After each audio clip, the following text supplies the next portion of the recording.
23rd April, 1945. A small German town near Hanover. A broken barn stands at the edge of a field, its doors chained shut from the outside.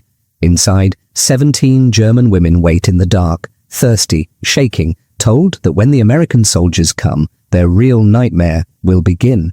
They have heard the stories, enemy troops taking what they want, the way German and Japanese soldiers did across Europe and Asia. Then it happens. Boots crunch on glass, chains rattle, and the doors swing wide. American uniforms fill the doorway, rifles in hand. The women press back against the walls, certain they know what comes next. But the soldiers do something no one in that town expected. They lower their guns, offer water, call for medics, and walk away without touching a single woman. Why did leaders lock these women up as a gift? And why did the Americans refuse to take it? This is a World War II story you almost never hear. If you want to hear the full truth, stay to the end, hit like to support the channel, and subscribe so you don't miss more hidden stories from history. 23rd April 1945, near the town of Leer, close to Hanover. The war in Europe had only weeks left, but for the men of the US 89th Infantry Division, the day felt like any other, cold, grey, and tense. Their division had about 15,000 soldiers on paper, but in this place it came down to a small squad walking past a half-burned farmhouse and a leaning wooden barn. Sergeant William Matthews led the way. His boots sank into wet mud. He could smell damp earth, old manure, and smoke from houses that had burned when the town fell 3 days earlier. Somewhere, a door banged in the wind. Otherwise, it was very quiet. The barn doors were chained from the outside. That was strange. Barns in this part of Germany were almost always open, full of cows, tools, or refugees. Matthews raised his hand for the men behind him to stop. Metal links clinked as he tested the chain, then he nodded to a private with bolt cutters. The cut was sharp and loud. As the doors swung open, the stale air rolled out. It smelled of straw, sweat, and fear, a heavy, sour smell that had been trapped for too long. At first, Matthews's eyes saw only darkness and shapes. Then the shapes moved. 17 women huddled in the corners, pressed against the rough wooden walls. Their dresses were dirty and torn, their hair matted, bare feet on cold, packed earth. Some looked no older than 16. The oldest had grey in her hair and the posture of a former schoolteacher. When the soldiers appeared in the doorway, the women did not cry out in welcome. They flinched. One young woman covered her face with both hands. Another began to shake so badly she could not stand. A girl who looked about 17 bit her knuckles to stop herself from sobbing out loud. Later, one of them, Anna Schmidt, would remember thinking, "This is the moment. They have come to use us." Matthews lowered his rifle. He had seen dead men in ditches, villages flattened by shell fire, even a concentration camp with its rows of bodies.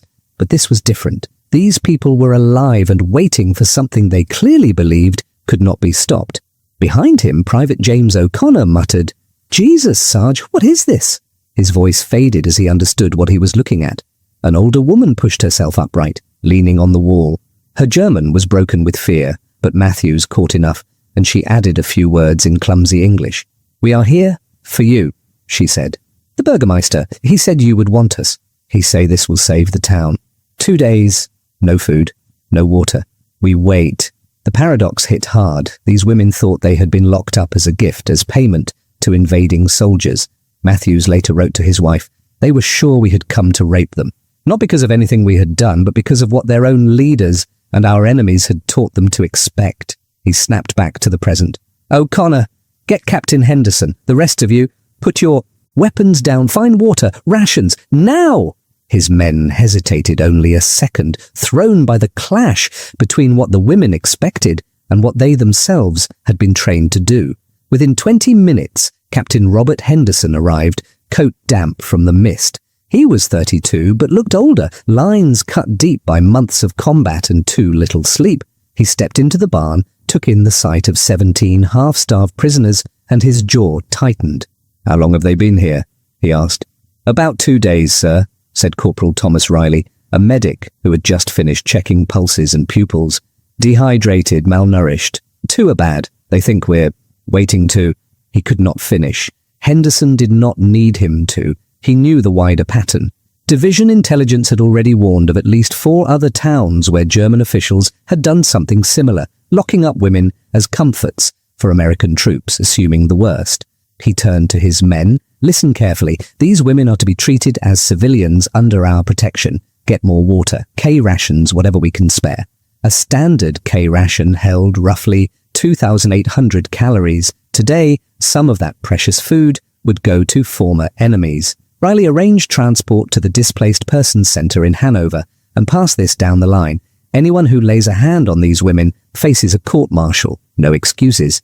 In that dark barn, another contrast came into focus. Outside, artillery still rumbled in the distance.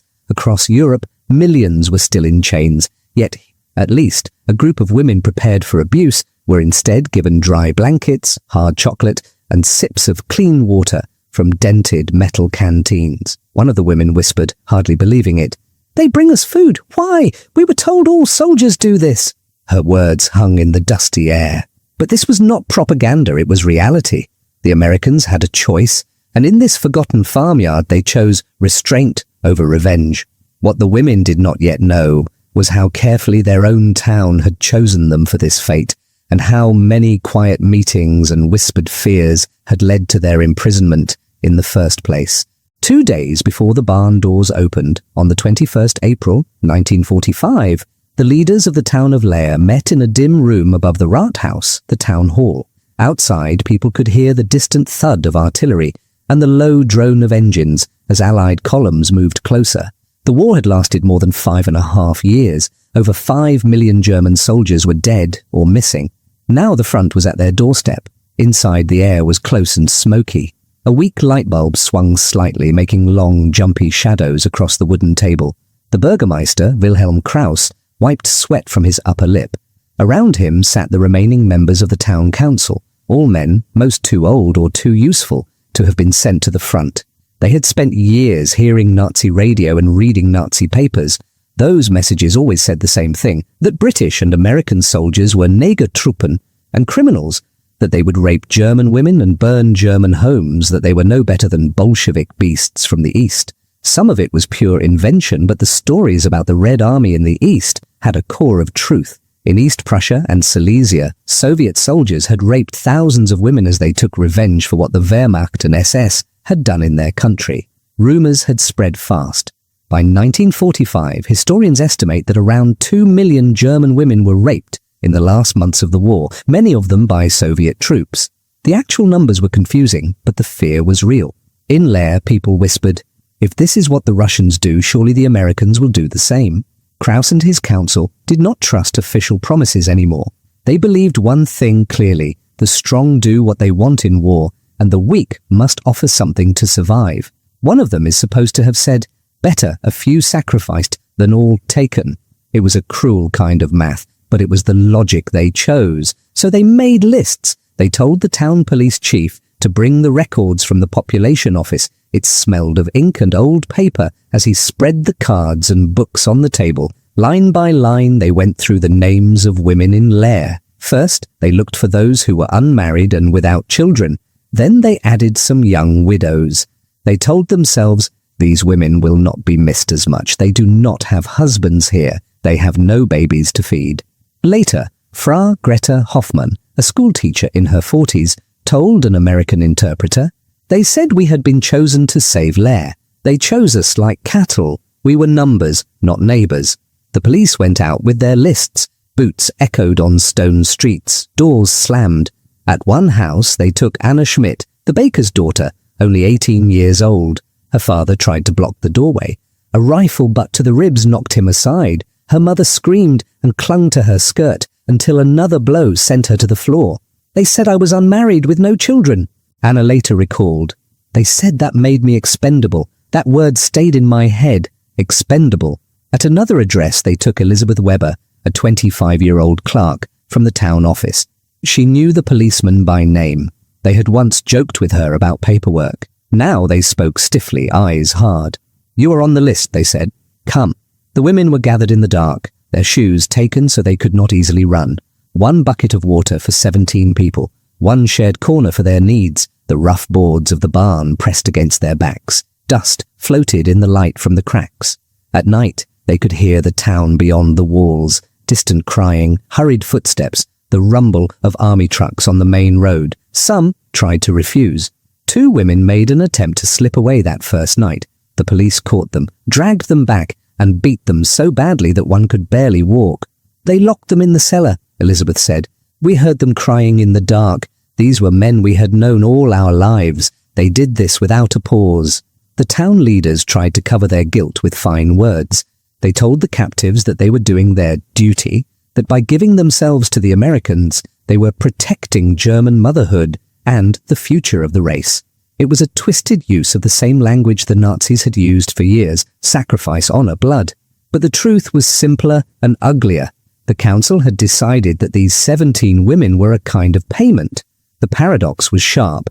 They spoke of honor while treating their own people as objects to be handed over. Historian Anthony Beaver would later write that such scenes were not rare in 1945 Germany. In town after town, fear and propaganda mixed into the same bitter drink, and local officials made choices that would haunt them. In Leer, those choices led directly to the chained doors and the stinking straw where the women waited. They waited for American soldiers to finish the crime their own leaders had begun.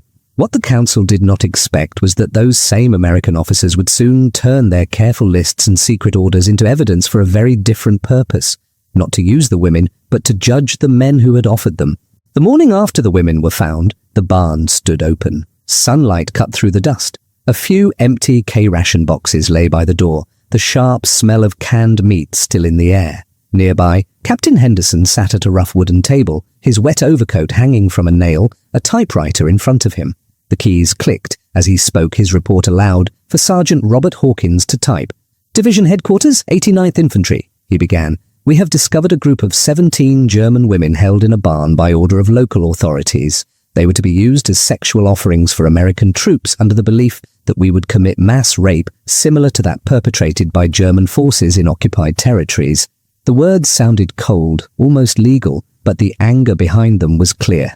Hawkins, who had already filled several notebooks during the campaign, later wrote in his journal, "I wanted this down on paper so no one could ever say it was just a rumor or an excuse."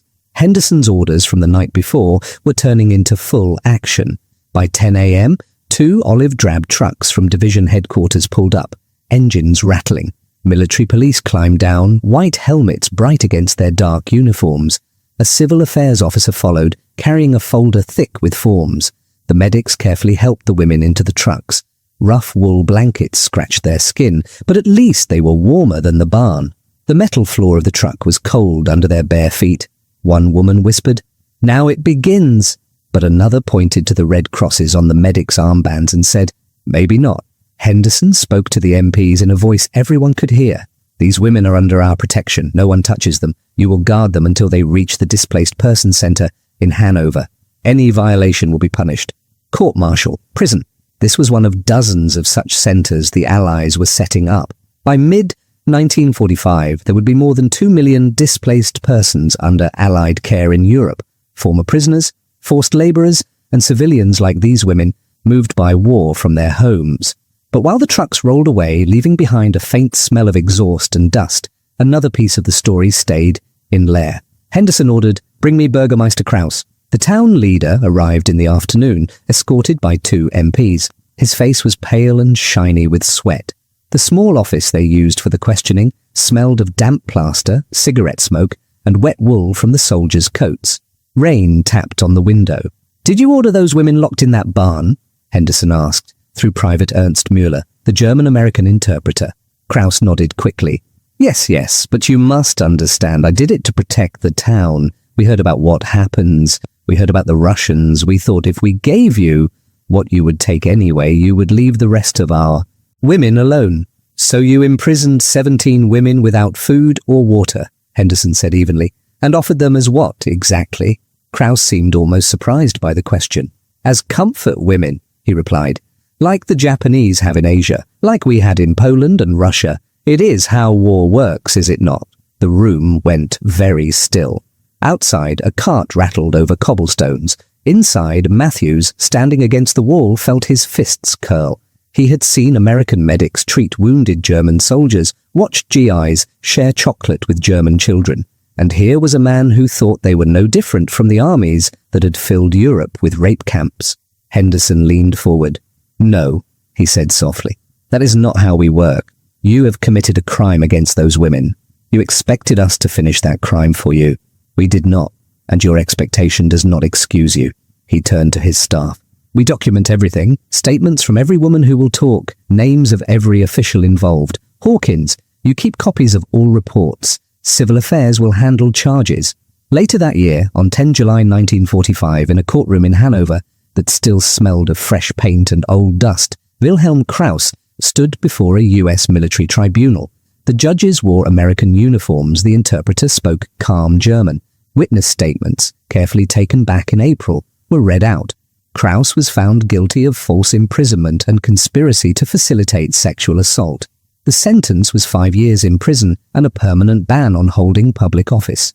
His case became one of several hundred similar trials in the American occupation zone, most dealing with actual rapes or violent abuse. This case was unusual. It punished a crime planned in detail, but stopped by the very men it was meant to serve. Sergeant Hawkins later wrote, "The true irony was this. They believed we were monsters because their own armies had behaved like monsters. When we refused the role, the only ones left to judge were the men who had trusted their own lies." The legal work in Hanover was only part of the story, however. While papers were stamped and sentences read, the 17 women were learning day by day to live with a strange mix of relief, anger, and confusion in their new temporary home. What they felt, and what they asked the Americans in those first weeks, would expose a deeper wound than any courtroom could heal. The Displaced Persons Center in Hanover filled almost every room of an old school. Classrooms that once smelled of chalk and ink now smelled of thin cabbage soup, disinfectant, and damp wool. In long halls, footsteps and voices echoed. There were German civilians, freed slave laborers from Poland and France, and survivors from nearby camps. In all, several thousand people moved through the building each day, part of the more than 2 million displaced persons under Allied care across Europe in 1945. The 17 women from Lair were given 2 rooms on the second floor. Iron beds stood close together. Grey army blankets scratched their skin. Outside the windows they could see trams clanking past and people standing in line for food. It was a strange contrast, a place once made for learning now holding people who had seen more than any book could tell. Major Patricia Donnelly walked these halls with a clipboard under her arm. She was one of the few female officers in the theatre, a former social worker from Chicago who had traded an office for army boots. She listened carefully, her shoes squeaking on the stone floors as she moved from bed to bed.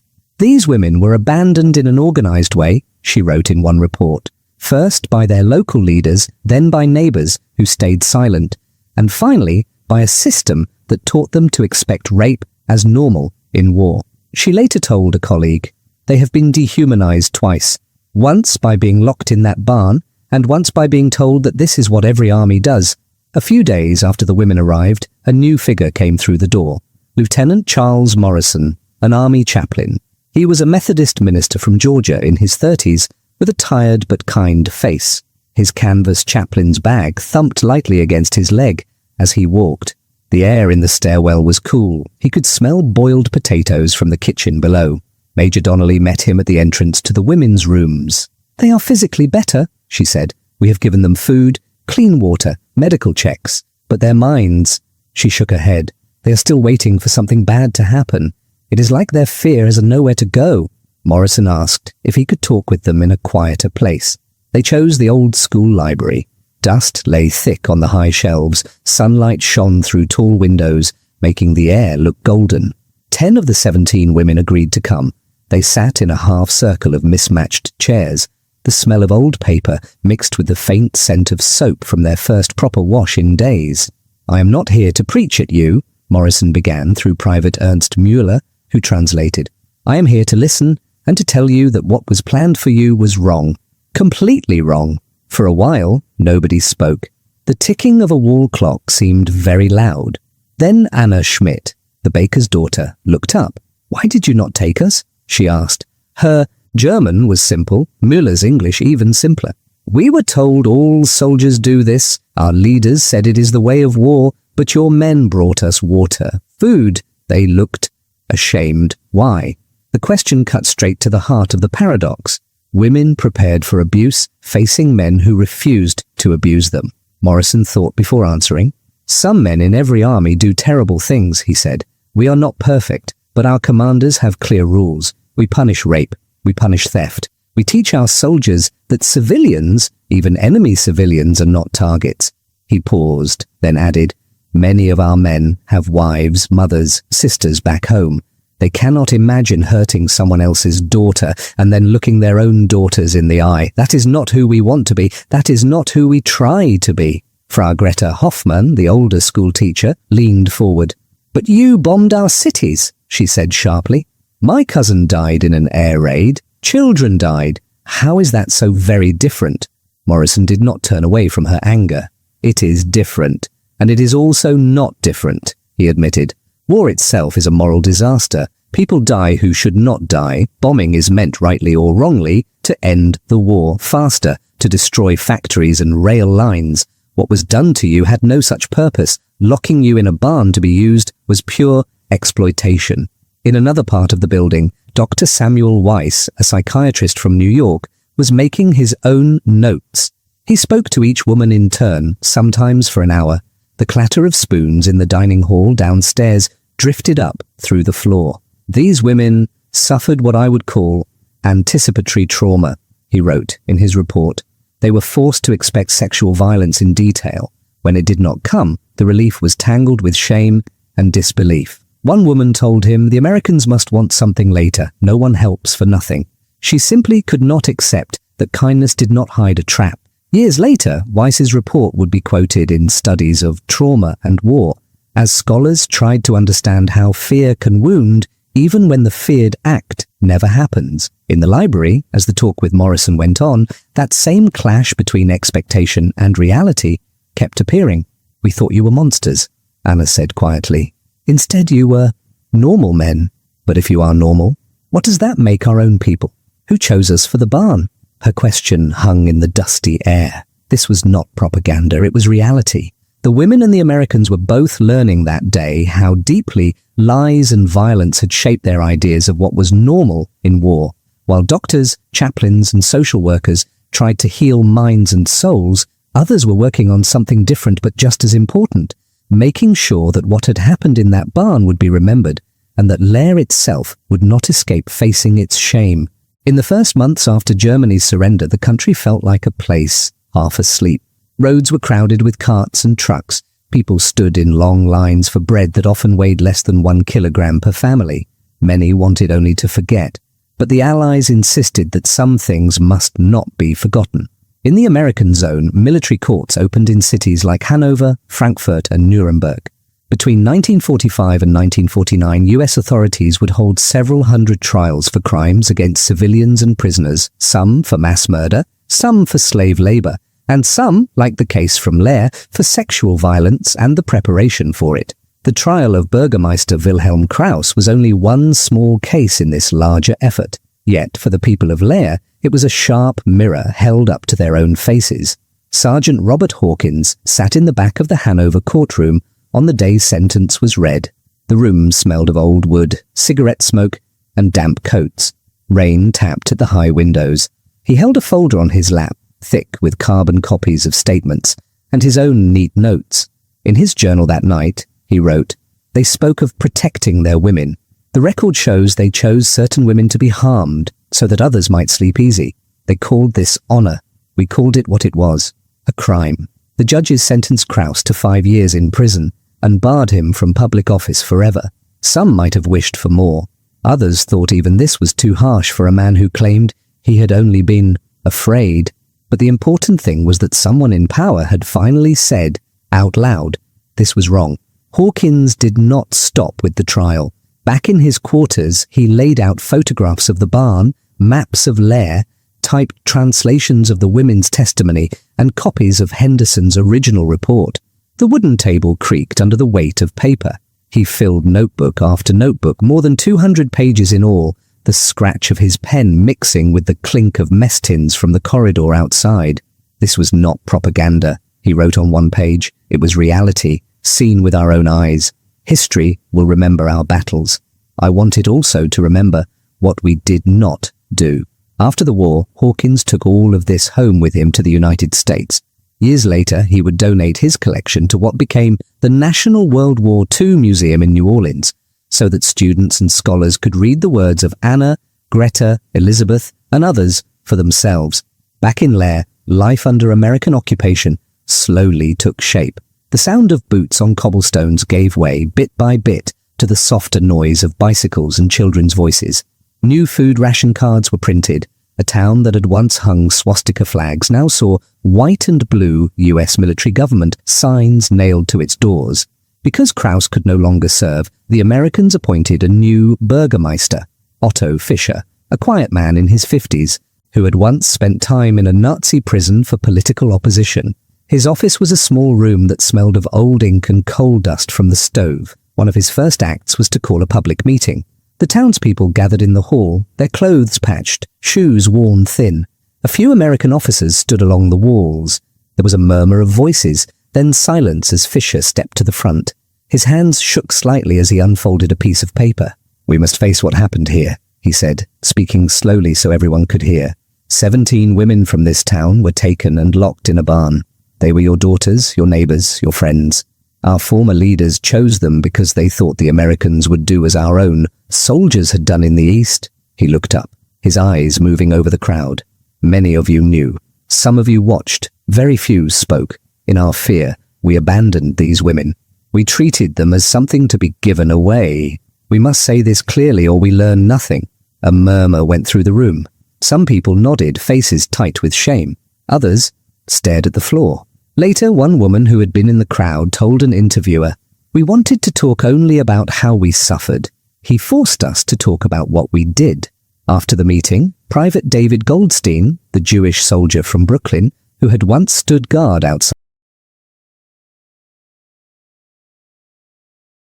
she looked at the barn for a long time before answering. The wood, the roofline, even the smell of straw in the cracks pulled her back to that April day.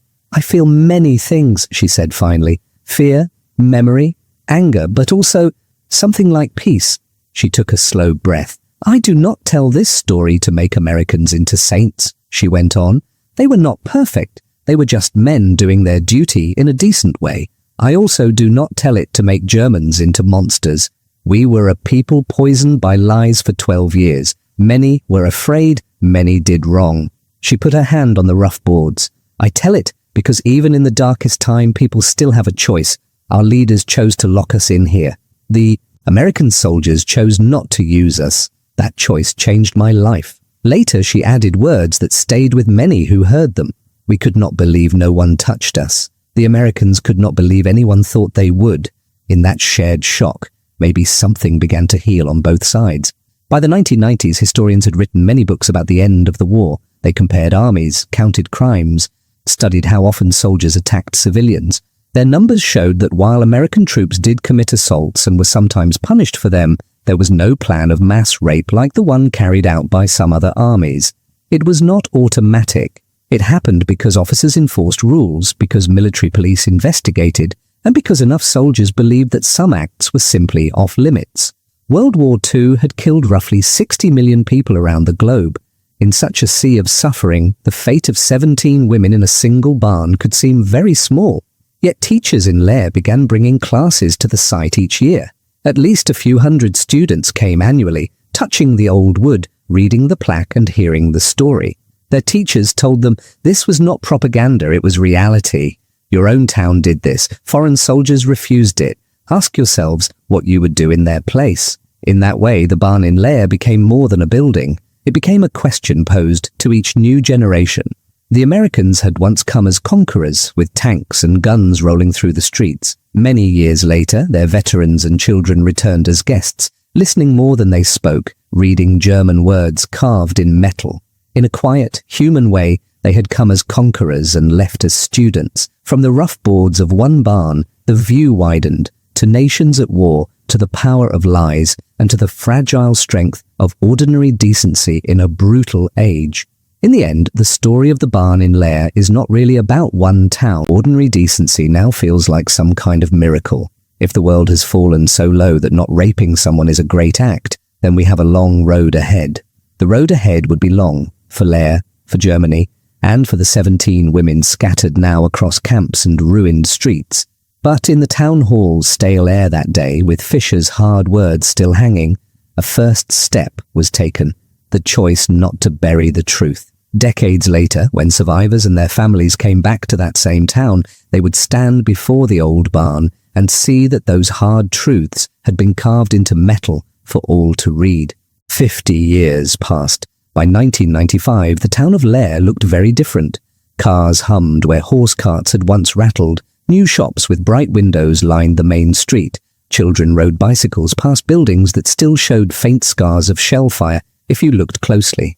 The war was a story to them, not a memory, but on the edge of town, the old barn still stood. Its wood was grey and rough from rain and sun. Weeds pushed up along the stone foundation. On a cool spring morning, a small crowd gathered there. Town officials, schoolchildren, a few American visitors, and several elderly women with careful steps and lined faces. Among them was Anna Schmidt, now Anna Müller, 70 years old. Anna had left Germany long ago. She had married an American soldier she met during the occupation and spent most of her life in Pennsylvania, teaching children who knew war only from television and textbooks. Now she had flown back across the Atlantic, the steady hum of the jet replacing the roar of bombers that had once crossed the same sky. The air around the barn smelled of damp earth and fresh-cut grass. A light breeze moved the leaves of a nearby tree. In front of the door, a cloth covered a metal plaque fixed to the wood. The new mayor spoke first, his voice a little shaky through the small loudspeaker.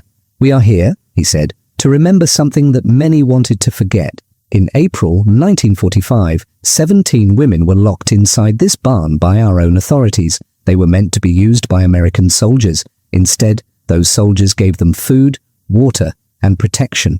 2 schoolchildren stepped forward and pulled down the cloth. The metal plaque shone in the weak sun. Its words were simple. In April 1945, 17 women were imprisoned here by German officials who expected American soldiers to assault them. The Americans did not. They brought food, water, and safety. Remember the evil that was planned and the good that was chosen.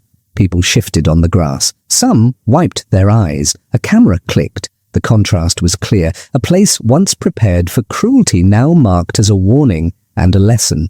A reporter turned to Anna. "How do you feel coming back here after 50 years? He asked, in German.